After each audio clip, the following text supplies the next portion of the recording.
మిరాయి ఫ్రాంచైజీని ఇలానే కొనసాగిస్తారా? 100% sir. So దీన్ని రకరకాల స్పేస్లోకి తీసుకెళ్లాలని ఉంది. దీంట్లో చాలా డీటెయిల్స్ చేశాము. అవన్నిటినీ ఏమంటారు సినిమాలో పెట్టలేకపోయాము. ఈ లెంత్లు ఈ దీంట్లో అంటే అసలు బ్లాక్ సోడ్ ఎట్లా వచ్చింది, అసలు ఆ మిరాయి లోపల డీటెయిల్స్ ఏంటి, ఒక్కో గ్రంథాన్ని ఒక్కో వెబ్ సిరీస్ లాగా చేస్తే కూడా వర్కౌట్ అవుతుంది కదా. ఉంది సార్. ఇప్పుడు నెక్స్ట్ పార్ట్ నుంచి జైత్రయాలో ఇంకొంచెం అప్స్కేల్డ్గా గ్రంథాలని కొంచెం డీల్ చేస్తూ ఇంకొంచెం ఫ్యాంటసీని ఎక్స్ప్లోర్ చేస్తూ మన ఇతిహాసాలని కనెక్ట్ చేస్తూ చేద్దామని సార్. ఇంకా బాగా రాముడు అయిపోయింది, నెక్స్ట్ ఇంకెవరిని వాడదామని? లేదు సార్, ఇంక ఇది కంటెంట్ రాముడిదే కదండి, ఇంకా రాముడు ఎలిమెంటే కదండి.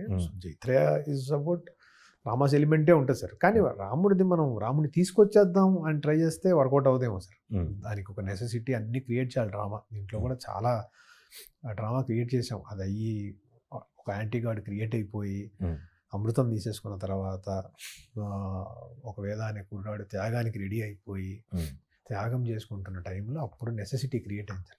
ఇంత చేస్తేనే గాడ్ కెన్ కమ్. అది కూడా కమ్ కాదు, in a different form. Okay. So we have not shown him coming in live, అలా చూపించలేదు కదండి. సో సాయం రూపంలో చూపించాము. అవన్నీ కూడా మనం విన్న మారల్స్ నుంచి చేసినవే. మనం విన్న మారల్స్లో కథల్లో దేవుడు ఎలా వస్తాడంటే వేరే ఫామ్లో వస్తాడు. ఆయుధం రూపంలో రావచ్చు, ఇంకొకటి రూపంలో రావచ్చు, ఇంకో మనిషి రూపంలో రావచ్చు. అలాంటి మోరల్ని మెయింటైన్ చేసి తీసుకొచ్చిన ఐడియానే సార్. అలాగే మిరాయి 2లో కూడా ఉంటాయి. సో ఆ వాల్యూస్ని ఎక్కడ తగ్గించకుండా దాన్ని గ్లోరిఫై చేస్తూనే ఎగ్జైటింగ్గా ఎంటర్టైనింగ్గా హైస్ ఇస్తూ అందరూ చూడగలిగేలాగా చేయాలి అనేదే మా ఆశ సార్. చూద్దాం సార్ ఎన్ని ఇయర్స్ పడుతుందో. మిరాయి 2లో రానాకి ఇదిగా ఎవరిని ప్లాన్ చేస్తున్నారు?